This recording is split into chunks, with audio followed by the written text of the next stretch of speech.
Robert Nesta Marley, dit Bob Marley, né le 6 février 1945 à Nanmais, en Jamaïque, et mort à 36 ans le 11 mai 1981 à Miami, aux États-Unis, d'un cancer, est un mélomane, auteur, compositeur, interprète et guitariste jamaïcain. Voilà ce que nous dit Wikipédia. Mais si vous écoutez la musique de ce grand homme et ses diverses interprétations, vous vous questionnerez comme moi sur ce qu'il fut vraiment.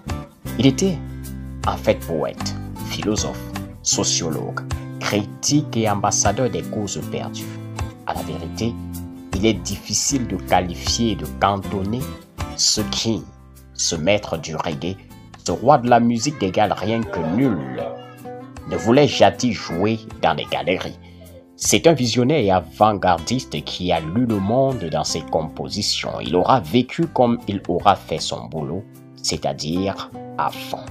Il a une discographie si vaste qu'il serait difficile d'en parler dans l'ensemble. Il s'agit en effet de 13 albums studio, de 9 albums live, de 55 compilations et 160 singles.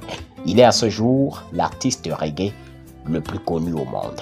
C'est l'auteur de Get Up, Stand Up, l'hymne de la révolution et de la conscientisation. En ce jour, in those days, comme on dirait en anglais, il interpellait déjà les industriels de la peur et de la fourberie que sont certains prêcheurs, certains hommes d'église, en les invitant à tourner plus d'une fois leur langue avant de parler, avant d'explorer et d'exploiter les peurs de leurs fidèles pour mieux les spolier, mieux se remplir les poches sur le dos de leur souffrance. Oh, preacher man, don't tell me heaven is under the earth. I know you don't know what life is really worth. It's not all that glitter is gold, and half the story has never been told. Il faisait donc là un titre pour s'adresser non pas au corps et faire bouger les postérieurs comme on le fait aujourd'hui, mais pour toucher les cœurs et éveiller les esprits. Get up, stand up for your right. Ces paroles parlent encore aujourd'hui dans notre contexte camerounais. Bob Marley, c'est aussi ce féministe avant la lettre qui composa le titre culte No Woman No Cry, un hymne à la femme dira-t-on, mais je dirais un hymne à la vie, un hymne à l'amour dans son ensemble et dans sa grandeur.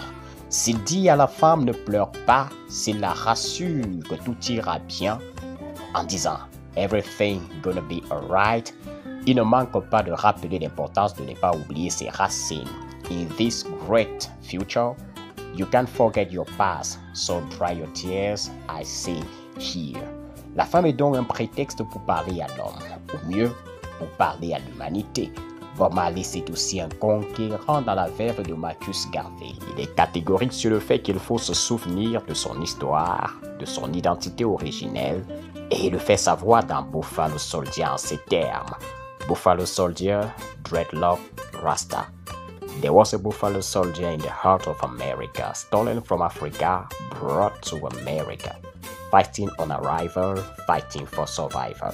Il pose le diagnostic d'une vie de combat pour survivre. Cette histoire demande d'être clairvoyant pour ne pas se laisser prendre et pendre dans le flou de la mondialisation, comme on le dirait aujourd'hui, qui fait que les hommes gomment leurs identités pour rester superficiels et faire montre d'arrogance face à leurs propres frères, face à leurs propres sœurs. Ainsi, if you know your history, then you will know where you are coming from.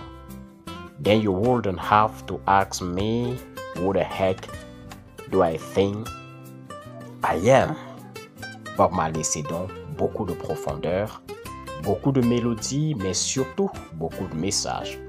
C'est un peu de tout cela qui constitue ce grand homme, ce monument de la chanson et des causes sociales qu'était Bob Marley. Dommage qu'on ne se soit arrêté qu'à l'herbe.